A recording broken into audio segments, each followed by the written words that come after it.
Molweni sanibona. Ninjani? Niyaphila? Ngiyabonga. Ngathemba niyaphila mfethu nonke. Mfowami Khonzo nibingelelayo. Thank you so much guys. Thank you so much. Thank you so much. Ngiyabonga ngesupport eninginika yona la.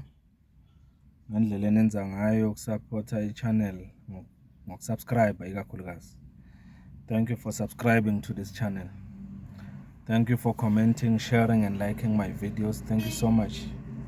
I appreciate it a lot. Thank you so much. If you haven't done so, please do subscribe. Please do subscribe. Ukuze kuzoba lula ngawo ukuthi uthole ama-video esiwa-uploada la ngokushesha. Ukhona futhi ukukhomenta, ukhona ukuthi u-engage nathi kuma-discussions. Ngiyabonga kakhulu ke ngalokho. Yazi bengilalele lana ubaba uJeff Radebe. Ubaba uJeff Radebe sicishe siyamazi sonke kwe-ANC. Ungomunye wabakhethiwe ukuthi balide i-ANC kwi-PEC yase-KZN. Bengimlalele la kwenye interview ekhuluma echaza ukuthi i-MK Party akayigqizi iqakala futhi ayimthusi nje nakancane, uyifanisa nje namanye amaqembu ezepolitiki angoQhipco njengabo COPE, amaqembu aphelele endleleni. Yawabala nje impela nje ukuthi amaqembu lawo ahluleka ukuba namandla ukuthi kwi-South Africa khona ukunyakazisa i-ANC ize mhlambe iphume emandleni. Ngihleka ngedwa njengoba ngihleli la ngithi yazi labantu be-ANC angazi empeleni ukuthi ngabe bacabanga kanjani. Kukhona into abangayinothisi la nabangayinaki futhi ukuthi ubaba uJacob Zuma esekhona nje ku-ANC, eseyimember ye-ANC, wayenyakazisa abanye esibaziyo futhi abakhona ku-ANC. Wabanyakazisa nje kwathula umoya, kwacaca ukuthi usekhona, usefikile umsholozi. Ngeke kufanise ubaba uZuma nabanye abaqale amanye amaqembu ezepolitiki. The fact yokuthi nje bathi mabebheka uZuma bamfanise nabaholi beCOPE nabanye abaholi bamaqembu ahlubuka ku-ANC. Ngiyakutshela ukuthi bacabanga kancane kanjani abantu be-ANC. Thina singabatshela nje manje ukuthi ubaba uZuma is the only king, masingayibeka kanjalo, kwipolitiki yase-South Africa njengamanje. Akekho omecha uZuma, ngekho futhi asazommecha. Njengoba ngisho nje ku-ANC ubanyakazisile before.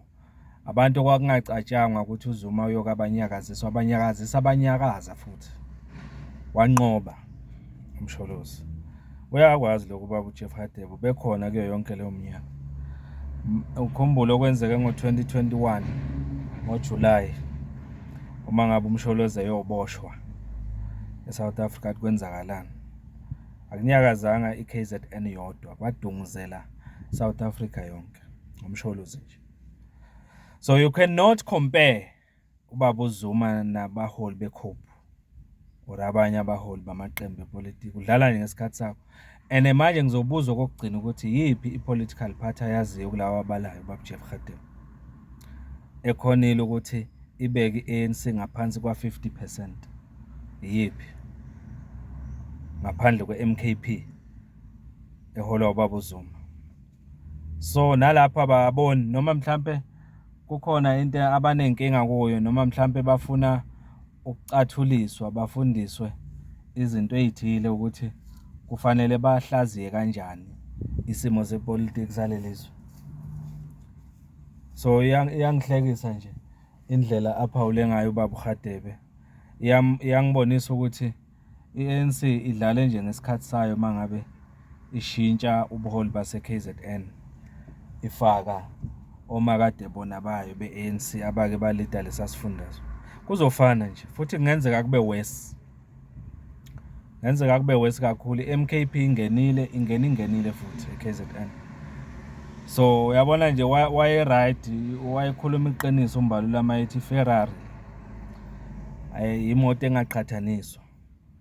Umsholozi ke loyo neMKP. So ubaba uJeff Radebe nje bakethi ngiyamdabukela kakhulu ukuthi uyoqala phi khona nje mangabe yakubantu uyofika thini.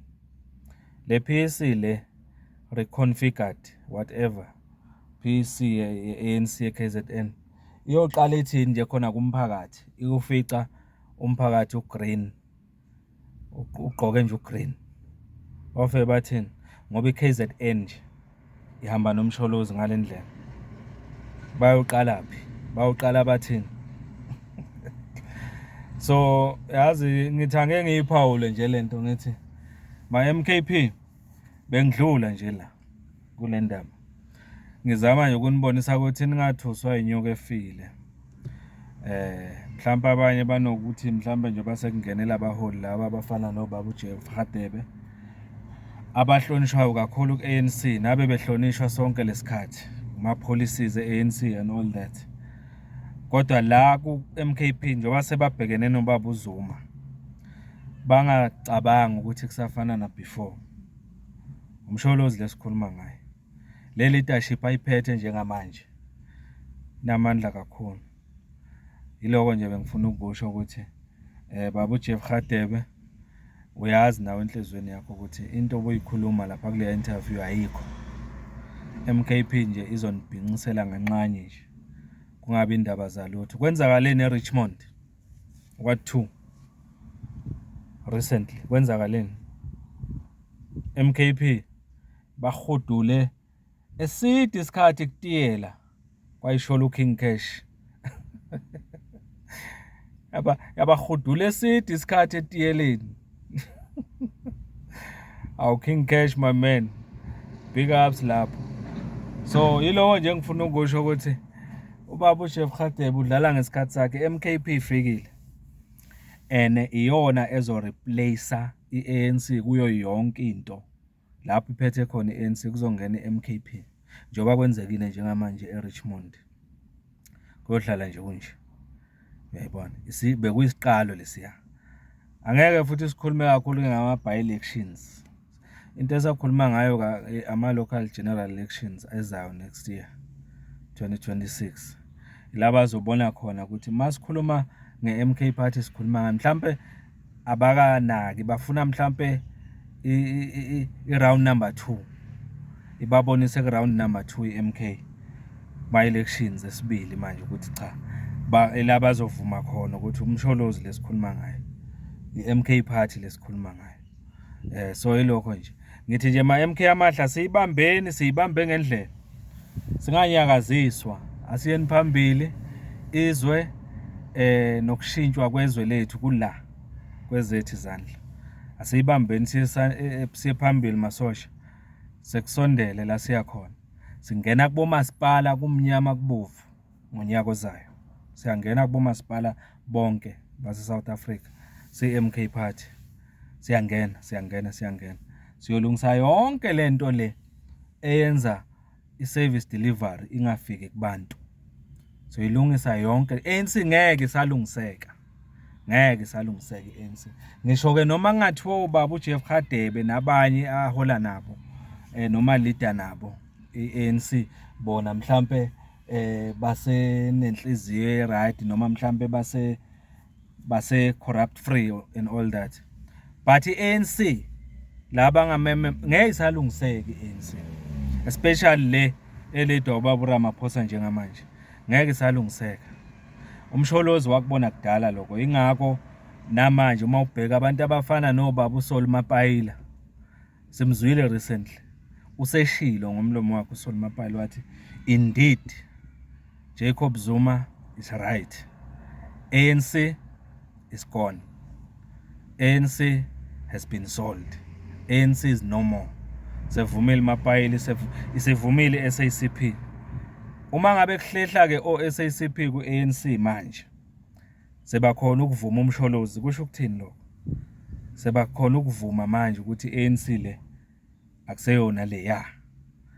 Obaba uJeff Radebe bakithi sithi nje siyabadabukela kakhulu ngoba lento abayikhulumayo ukudlala nje ngesikhathi badlala ngabantu base South Africa, badlala even ngawo lama member ANC abaloku bewakhohlisa.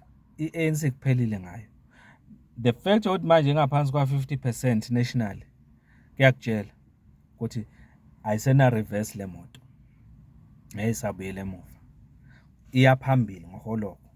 Le downfall phelile ngeANC.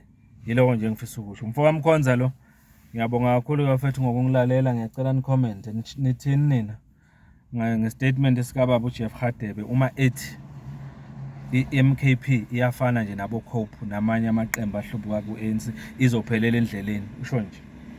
Nithini ngalokho? Mina ngithi njengomfowethu Mkhonza wokudashukela ubaba uRadebe.